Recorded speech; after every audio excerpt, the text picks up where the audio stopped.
अध्याय 16 कुछ सावधानियां और समापन अवलोकन।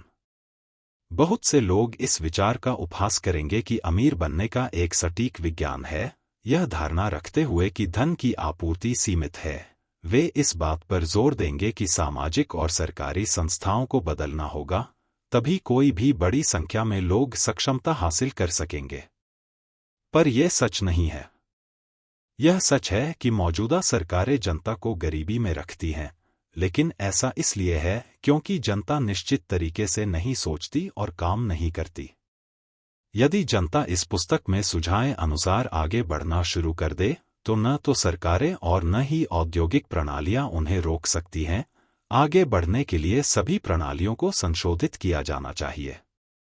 यदि लोगों के पास आगे बढ़ने की सोच है, उन्हें विश्वास है कि वे अमीर बन सकते हैं और अमीर बनने के दृढ़ उद्देश्य के साथ आगे बढ़ते हैं, तो कोई भी चीज उन्हें गरीबी में नहीं रख सकती। व्यक्ति किसी भी समय, किसी भी सरकार के अधीन निश्चित मार्ग पर प्रवेश कर सकते हैं और खुद को अमीर बना सकते हैं, और जब किसी भी सरकार के अधीन कोई भी व्यक्ति ऐसा करता है, तो वे व्यवस्था को इस तरह से संशोधित कर देते हैं कि दूसरों के लिए रास्ता खुल जाता है। जितने अधिक लोग प्रतिस्पर्धी स्तर पर अमीर बनते हैं, दूसरों के लिए उतना ही बुरा होता है। जितने अधिक लोग रचनात्मक स्तर पर अमीर बनते हैं, दूसरों के लिए उतना ही अच्छा होता है। आम जनता का आर्थिक उद्धार तभी संभव है जब बड़ी संख्या में लोग इस पुस्तक में बताई गई वैज्ञानिक पद्धति का अभ्यास करें और अमीर बने। इससे दूसरों को रास्ता दिखेगा और उनमें वास्तविक जीवन की चाहत, यह विश्वास कि इसे प्राप्त किया जा सकता है और इसे प्राप्त करने का उद्देश्य पैदा होगा। हालांकि अभी के लिए यह जानना काफी है कि न तो वह सरकार जिसके अधीन आप रहते हैं और न ही उद्योग की पूंजीवादी या प्रतिस्पर्धी प्रणाली आपको अमीर बनने से रोक सकती है। जब आप विचार के रचनात्मक स्तर पर प्रवेश करेंगे तो आप इन सभी चीजों से ऊपर उठेंगे और दूसरे राज्य के नागरिक बन जाएंगे। लेकिन याद रखें कि आपका विचार रचनात्मक धरातल पर होना चाहिए। आप कभी भी आपूर्ति को सीमित मानने या प्रतिस्पर्धा के नैतिक स्तर पर कार्य करने के लिए धोखा नहीं खा सकते। जब भी आप पुराने विचारों में पड़े, तो तुरंत खुद को सुधारें, क्योंकि जब आप प्रतिस्पर्धी दिमाग में होते हैं, तो आप समग्र मन का सहयोग खो चुके होते हैं। भविष्य में संभावित आपात स्थितियों से निपटने के लिए योजना बनाने में समय बर्बाद न करें, सिवाय इसके कि आवश्यक नीतियां आज आपके कार्यों को प्रभावित कर सकती हैं। आप आज के काम को पूरी तरह से सफल तरीके से करने के बारे में चिंतित हैं, न कि उन आपात स्थितियों के बारे में जो कल आ सकती हैं। आप उन्हें आने पर देख सकते हैं। अपने व्यवसाय के क्षितिज पर आने वाली बाधाओं को कैसे पार करेंगे, इस बारे में अपने आप को चिंतित न करें, जब तक कि आप स्पष्ट रूप से यह न देख लें कि उनसे बचने के लिए आज ही अपना रास्ता बदलना होगा। चाहे कोई बाधा कितनी भी बड़ी क्यों न दिखाई दे, आप पाएंगे कि यदि आप निश्चित तरीके से चलते हैं, तो जैसे ही आप उसके पास पहुंचेंगे वह गायब हो जाएगी, या उसके ऊपर या उसके चारों ओर एक रास्ता दिखाई देगा। परिस्थितियों का कोई भी संभावित संयोजन उस पुरुष या महिला को नहीं हरा सकता जो वैज्ञानिक आधार पर अमीर बनने की ओर अग्रसर है।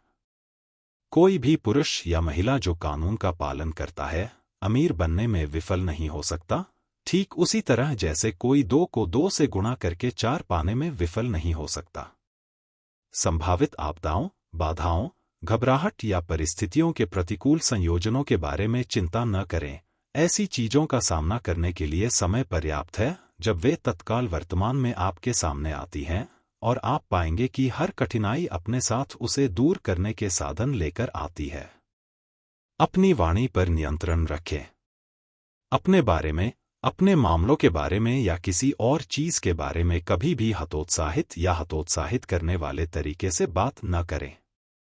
कभी भी असफलता की संभावना को स्वीकार न करें, या इस तरह से बात न करें जिससे असफलता की संभावना प्रतीत हो। कभी भी समय को कठिन या व्यावसायिक परिस्थितियों को संदिग्ध न कहें। प्रतिस्पर्धी स्तर पर रहने वालों के लिए समय कठिन और व्यावसायिक परिस्थितियां संदिग्ध हो सकती हैं, लेकिन आपके लिए ऐसा कभी नहीं हो सकता। आप जो चाहें बना सकते हैं और आप डर से परे हैं। जब दूसरों को कठिन समय और खराब व्यवसाय का सामना करना पड़ रहा हो, तो आपको अपने सबसे बड़े अवसर मिलेंगे। अपने आप को इस तरह से सोचने और देखने के लिए प्रशिक्षित करें कि दुनिया एक ऐसी चीज है जो बन रही है, जो बढ़ रही है, और बुराई को केवल अविकसित चीज के रूप में देखें। हमेशा उन्नति के संदर्भ में बोलें, अन्यथा करना आपके विश्वास को नकारना है, और अपने विश्वास को नकारना उसे खोना है। कभी भी खुद को निराश न होने दें। आप किसी खास समय पर किसी खास चीज की उम्मीद कर सकते हैं, लेकिन उस समय वह चीज आपको नहीं मिलती और यह आपको असफलता जैसा लगेगा। लेकिन अगर आप अपने विश्वास पर कायम रहेंगे तो आप पाएंगे कि असफलता केवल दिखावटी है। एक निश्चित रास्ते पर चलते रहो, और यदि तुम्हें वह चीज नहीं भी मिले तो भी तुम्हें कुछ इतना बेहतर मिलेगा कि तुम देखोगे कि वह असफलता वास्तव में एक महान सफलता थी। इस विज्ञान के एक छात्र ने एक निश्चित व्यवसाय संयोजन बनाने का मन बना लिया था, जो उस समय उसे बहुत ही वांछनीय लगा, और उसने इसे लाने के लिए कुछ सप्ताह काम किया। जब निर्णायक समय आया तो यह चीज बिल्कुल ही अस्पष्ट तरीके से विफल हो गई।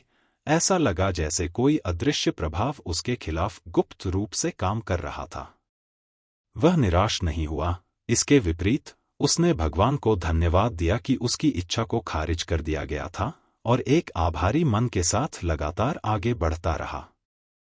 कुछ ही हफ्तों में एक ऐसा अवसर उसके पास आया जो इतना बेहतर था कि वह किसी भी कीमत पर पहला सौदा नहीं करता, और उसने देखा कि एक मन जो उससे अधिक जानता था, उसने उसे कम से कम उलझने से अधिक अच्छे को खोने से रोका था। अगर आप अपना विश्वास बनाए रखें, अपने उद्देश्य पर अड़े रहें, कृतज्ञता रखें और हर दिन वह सब करें जो उस दिन किया जा सकता है, हर अलग अलग काम को सफल तरीके से करें, तो हर असफलता आपके लिए कारगर साबित होगी। जब आप असफल होते हैं तो इसका कारण यह है कि आपने पर्याप्त नहीं मांगा है। लगे रहें, और जो चीज आप चाहते थे उससे बड़ी चीज निश्चित रूप से आपके पास आएगी। इसे याद रखें। आप इसलिए असफल नहीं होंगे क्योंकि आपके पास वह करने के लिए आवश्यक प्रतिभा नहीं है जो आप करना चाहते हैं। अगर आप मेरे बताए अनुसार चलते रहेंगे तो आप अपने काम को करने के लिए जरूरी सभी प्रतिभाओं को विकसित कर लेंगे। प्रतिभा को विकसित करने के विज्ञान से निपटना इस पुस्तक के दायरे में नहीं है, लेकिन यह अमीर बनने की प्रक्रिया की तरह ही निश्चित और सरल है। हालांकि इस डर से संकोच या डगमगाहट न करें कि जब आप किसी निश्चित स्थान पर पहुंचेंगे तो आप योग्यता की कमी के कारण असफल हो जाएंगे। आगे बढ़ते रहें, और जब आप उस स्थान पर पहुंचेंगे तो योग्यता आपको प्रदान की जाएगी। योग्यता का वही स्रोत जिसने अशिक्षित लिंकन को सरकार में अब तक का सबसे बड़ा काम करने में सक्षम बनाया, वह आपके लिए खुला है। आप अपने ऊपर सौंपी गई जिम्मेदारियों को पूरा करने के लिए बुद्धि के लिए अपने सारे दिमाग का इस्तेमाल कर सकते हैं। पूरे विश्वास के साथ आगे बढ़े। इस पुस्तक का अध्ययन करें। जब तक आप इसमें निहित सभी विचारों में निपुणता प्राप्त नहीं कर लेते, तब तक इसे अपना निरंतर साथी बनाए रखें। जब आप इस विश्वास में दृढ़ता से स्थापित हो रहे हों, तो आपके लिए अच्छा होगा कि आप अधिकांश मनोरंजन और आनंद को त्याग दें और उन स्थानों से दूर रहें जहां व्याख्यानों या उपदेशों में इनसे विरोधाभासी विचार प्रस्तुत किए जाते हैं। निराशावादी या विरोधाभासी साहित्य न पढ़े या इस विषय पर बहस में न पड़े। प्रस्तावना में उल्लिखित लेखकों के अलावा बहुत कम पढ़े। अपना अधिकांश खाली समय अपने दृष्टिकोण पर विचार करने, कृतज्ञता विकसित करने और इस पुस्तक को पढ़ने में व्यतीत करें। इसमें अमीर बनने के विज्ञान के बारे में जानने के लिए आवश्यक सभी जानकारी है, और आपको अगले अध्याय में सभी आवश्यक बातें मिलेंगी।